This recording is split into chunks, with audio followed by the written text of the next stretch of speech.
আমরা এই মুহূর্তে আছি হচ্ছে সেই হলদিয়া রোডে, আর হলদিয়া রাস্তাটা হচ্ছে সত্যি অনেক সুন্দর। হলদিয়া টঙ্গাবতীর যে রাস্তাটা আছে, তো মূলত এটা চিম্বুকের সাথে মূলত মিশেছে। আর রাস্তাটা একটু উঁচু, মোটামুটি ভালোই উঁচু আসলে। এখান থেকে চিম্বুক পাহাড়টাকে খুব সুন্দরভাবে দেখা যায়, বাট সামনে একটা ট্রাক পড়ে গেছে, যার কারণে আমরা ভিউটা আপনাকে দেখাইতে পারলাম না। এই যে আমাদের সামনে হচ্ছে চিম্বুক পাহাড়। আমরা এখন সেই টঙ্গাবতী হলদিয়া রাস্তা দিয়ে সেই চিম্বুক পাহাড়ে যাচ্ছি মূলত। আর সাইড দিবে দিবে দিবে দিবে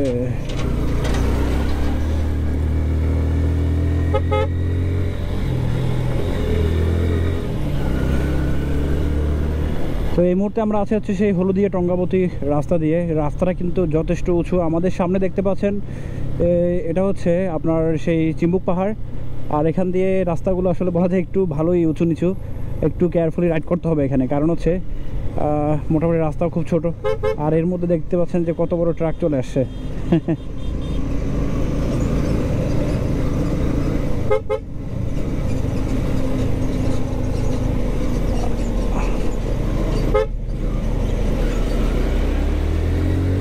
এই যে এখানের যে ঢালটা মোটামুটি ভালোই মারাত্মক। গতবার হচ্ছে যখন এসেছিলাম আমাদের সাথে একটা 4B মোটামুটি হালকা একটু স্কিপ করছিল।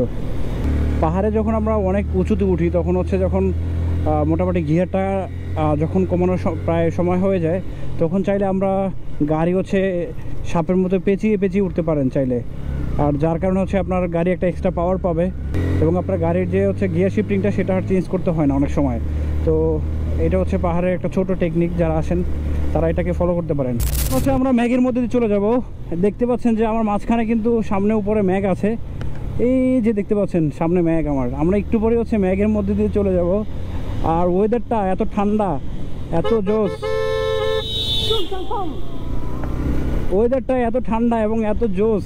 আপনি এই ও মাই গড, সেই ম্যাগের মধ্যে দিয়ে যখন আপনি বাইক নিয়ে উড়ে যাবেন ভাই, আপনার এই অনুভূতিটা না আপনি কখনো শেয়ার করতে পারবেন না, বলে শেয়ার করতে পারবেন না। একবারে ফুল শীতল বাতাস। যাই হোক, আসলে আজকে ম্যাগটা পেয়ে গেলাম সেই শুরুতেই। আলহামদুলিল্লাহ সামনে গেলে হয়তো আরও ভালো ম্যাগ পাবো, যেহেতু আমাদের হেমন্তকাল এখন। সো মোটামুটি ম্যাগের ছড়াছড়ি থাকে।